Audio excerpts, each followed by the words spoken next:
Welcome to Eran news. आज जो हम टॉपिक कवर कर रहे हैं ये न्यूज़ आ रही है हमारी इंडियन आर्मी की तरफ से। भारत अपने मिसाइल के उत्पादन को बढ़ा रहा है, अपनी आर्मी के अंदर मिसाइल्स की संख्या को बढ़ा रहा है और इसकी वजह से कहीं ना कहीं पाकिस्तान और पाकिस्तानी आर्मी बहुत ज़्यादा नर्वस है। और ये क्यों कर रहा है इंडिया, हम इस टॉपिक के अंदर आगे इसी चीज़ को लेके बात करेंगे। इंडिया के अंदर फ़िलहाल इसकी आवश्यकता क्यों पड़ी कि इंडिया को अचानक से इतनी तेज़ी से अपने मिसाइल सिस्टम्स को रैंप अप करने की ज़रूरत पड़ी। उसके कई सारे रीज़न हैं, लेकिन सबसे पहले हम बात करेंगे कि दो मिसाइल्स हैं जो ब्रह्मोस और प्रलय, जिसके की ऑर्डर अभी ऑलरेडी डीआरडीओ को आर्मी की तरफ से दे दिए गए हैं। और अभी रिसेंटली ब्रह्मोस के सुपरसोनिक मिसाइल का आईएनएस मरगो से भी सक्सेसफुल परीक्षण हुआ है, जिसके बाद इसको भी जल्दी ही मिड रेंज मिसाइल्स के अंदर इंडक्ट कर लिया जाएगा नेवी के अंदर। साथ ही साथ में 25 दिसंबर 2022 को लास्ट ईयर 120 प्रलय मिसाइल्स का ऑर्डर इंडियन आर्मी ने दिया था और इस साल 1 अप्रैल को 250 और मिसाइल्स का ऑर्डर भी इंडियन आर्मी ने दे दिया है। और ये 750 करोड़ का कॉन्ट्रैक्ट है जिसको कि इंडियन आर्मी ने अभी दिया है। और ये करने की इंडिया को ज़रूरत क्या पड़ी, इसकी बात करने से पहले हम बात करेंगे कि ये जो मिसाइल्स हैं ये क्या न्यूक्लियर एक्टिवेट मिसाइल्स हैं, न्यूक्लियर वॉर हेड रखती हैं या नहीं। तो ये न्यूक्लियर एक्टिव मिसाइल्स नहीं है, ये कन्वेंशनल वॉर मेथड्स में यूज़ होने वाली मिड रेंज और शॉर्ट रेंज मिसाइल्स हैं। तो इनमें किसी भी तरीके का न्यूक्लियर वॉरहेड नहीं लगा होता। हालांकि ब्रह्मोस के कुछ वेरिएंट्स आते हैं जिसमें कि हम न्यूक्लियर वॉरहेड को यूज़ कर सकते हैं, लेकिन ये जो मिसाइल्स बढ़ाई जा रही हैं इनमें किसी भी तरीके का कोई न्यूक्लियर वॉरहेड नहीं लगाया जा सकता। ये कन्वेंशनल वॉर मेथड में यूज़ होने वाली मिसाइल्स हैं।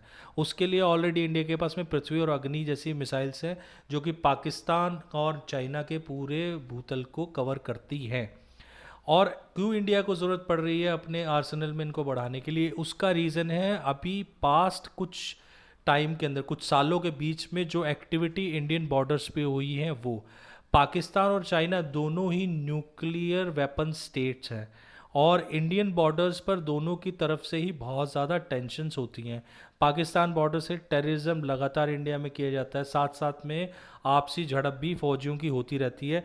वहीं पर चाइना इंडियन बॉर्डर्स को क्रॉस करके और इंडियन पोस्ट पर ज़बरदस्ती आके बैठ जाता है। 2020 के अंदर के जो इंसिडेंट हैं उसके बाद में बहुत सारे सैनिक चाइना के भी और इंडिया के भी शहीद हुए हैं।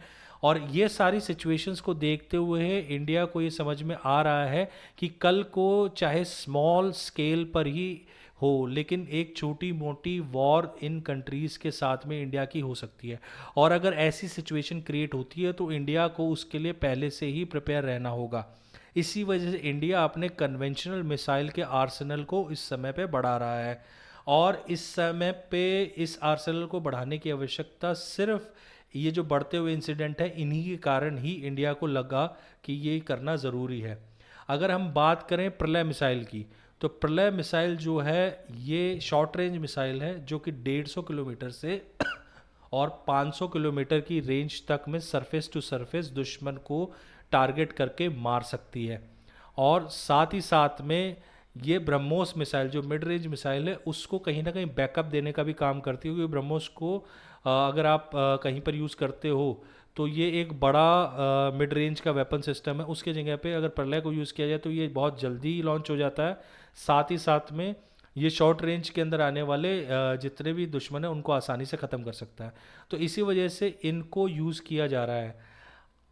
इसकी वजह से पाकिस्तान कहीं ना कहीं काफ़ी नर्वस हो गया आज के टाइम पर। इनकी आर्मी को ये लगता है कि आज जैसे पाकिस्तान की स्थिति है कहीं इंडिया इसका फ़ायदा उठा के पीओके पे हमला ना कर दे और उसको अपने कंट्रोल में ना ले ले, और इसी वजह से शायद अपने आर्सेनल को इंडिया बढ़ा रहा है। लेकिन एक्चुअल रीज़न ये नहीं है।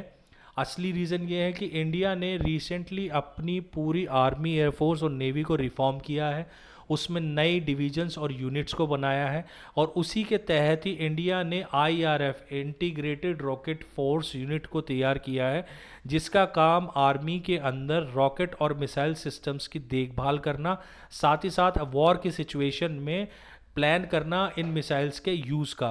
तो जहाँ पर आर्मी फ्रंट पर लड़ती है वहाँ पर इस यूनिट और डिवीज़न का काम दुश्मन को टारगेट करके दूर से ही डिस्ट्रॉय करना होगा।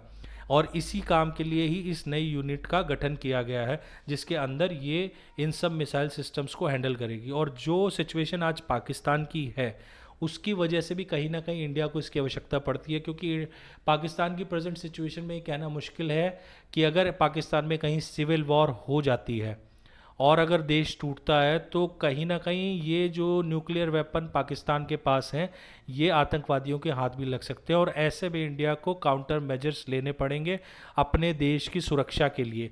तो इसके लिए भी इंडिया को अपनी बॉर्डर सुरक्षा साथ साथ में अपने मिसाइल नेटवर्क सिस्टम को बढ़ाने की आवश्यकता महसूस हुई है। पाकिस्तान की प्रेजेंट स्थिति इसका एक कारण भी है।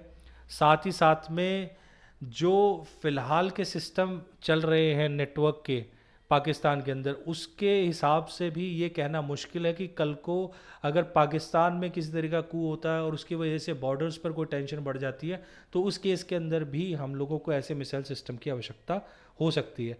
तो ये दो देशों के साथ बढ़ी हुई टेंशन ही कहीं ना कहीं इस नए सिस्टम और यूनिट को इंडक्ट करने का रीज़न बना है। और इसके अलावा सबसे बड़ा रीज़न जो है वो ये है कि पाकिस्तान लगातार अपने न्यूक्लियर मिसाइल के आर्सेनल को बढ़ाता जा रहा है।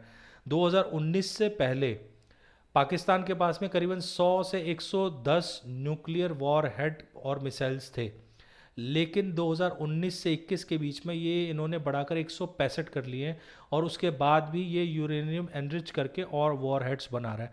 तो ये कहीं ना कहीं इंडिया को भी नर्वस करता है कि इतने ज़्यादा न्यूक्लियर मिसाइल्स की आवश्यकता पाकिस्तान को क्यों है, और ये क्यों इतने ज़्यादा एनरिच वॉर हेड्स को बढ़ा रहा है।